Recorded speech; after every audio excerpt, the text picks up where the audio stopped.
今日嚟到深圳整骨，其實呢間嘢咧，我之前喺東京、大阪咧，我見到我都會去做。佢哋就喺深圳開咗幾間分店，咁之前我都試過一次，係做得幾好。先填一填個表，咁就大約問一問你身體狀況。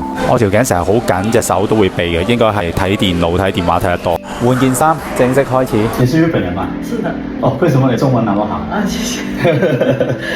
你好，我是 Koto，金豆豆專家。我們的整個是今天是40分鐘。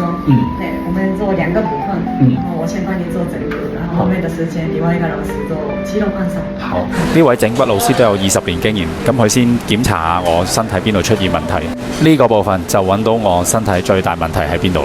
好明顯就係左腳比較短，主要係盤骨歪咗。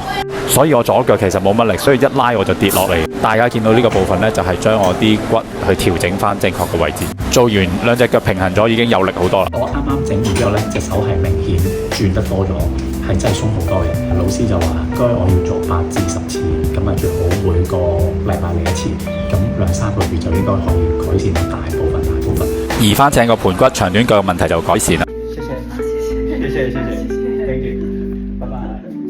其實我肩頸痛嘅問題主要係來自頸椎、胸椎，而最根源就係盤骨歪咗。卡瓦度就揾出根本原因。我係 highly recommend 大家嚟整佢。